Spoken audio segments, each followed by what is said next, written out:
Hello, it's April 19th, 2020, and in celebration of California Native Plant Week and upcoming Earth Day, I'd like to show you my garden. This area we decided 5 years ago to take out the lawn and plant with native plants.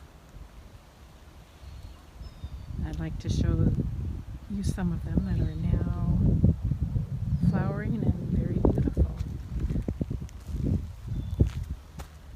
This is a penstemon,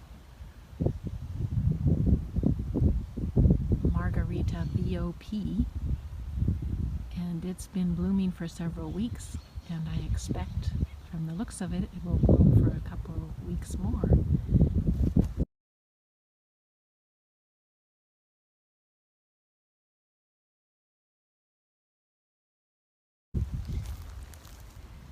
Over here, just last winter I threw out some wildflower seeds, and we have some PHACELIA as well as the poppies, which the bees spend a lot of time here. I don't know if you can hear the buzzing. We also planted 3 desert willows, and they are just beginning to leaf out. 2 of them are trimmed as bushes and one is pruned into a tree shape. It will be a small tree, and it will have lots of blooms in just another month or so.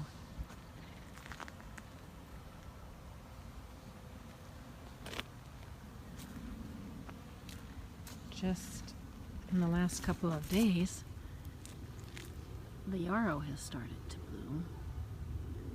It's not in full bloom yet, but it will attract bees and butterflies, as does the verbena over here. This is a De La Mina verbena. It was full of butterflies, the painted ladies that came through a couple of weeks ago. I don't see any butterflies coming by today.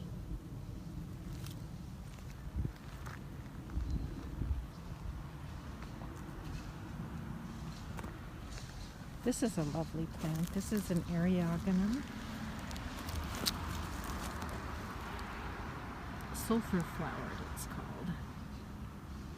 And look, there's a little native bee on it. There it is again.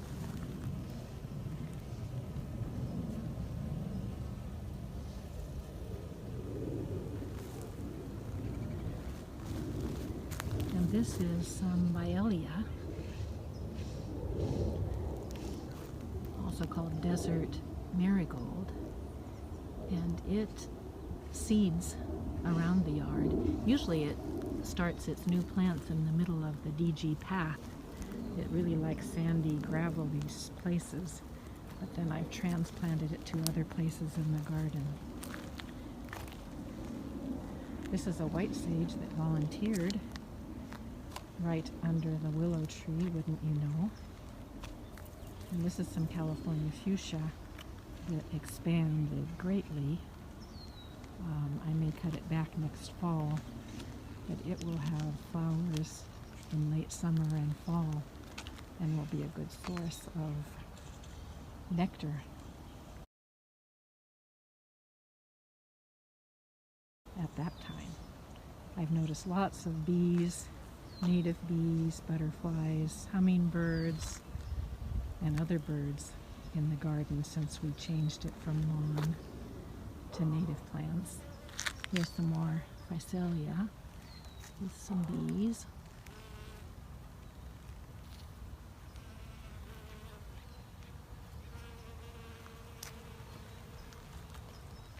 Hill, a west-facing hill, and gets lots of sun all day. It's a very tough spot to grow anything, but this Cleveland sage has done well, just beginning to flower.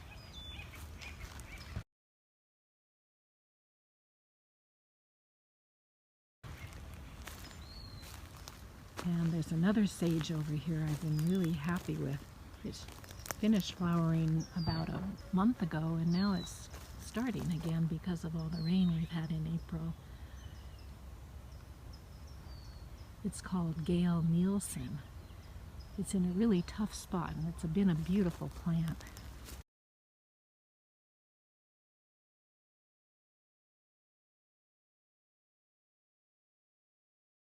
For here is a really interesting plant called Blue Witch. It's in the nightshade family and is poisonous,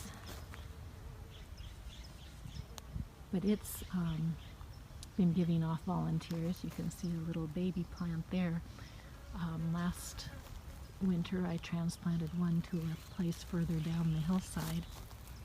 Here's the flower. You can see that it's very similar to a tomato flower, other than being lavender instead of pure yellow. Tomatoes are also in the nightshade family.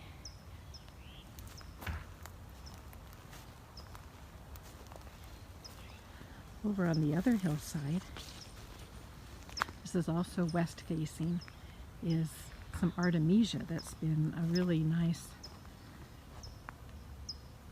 plant for that hillside, which is very tough, very steep, and it's done well. It's of the Canyon Gray variety that is low growing.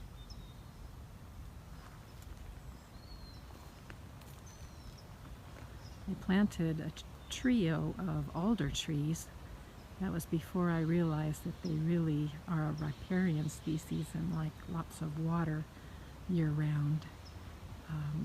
So I don't necessarily recommend that for our summer drought-stricken area.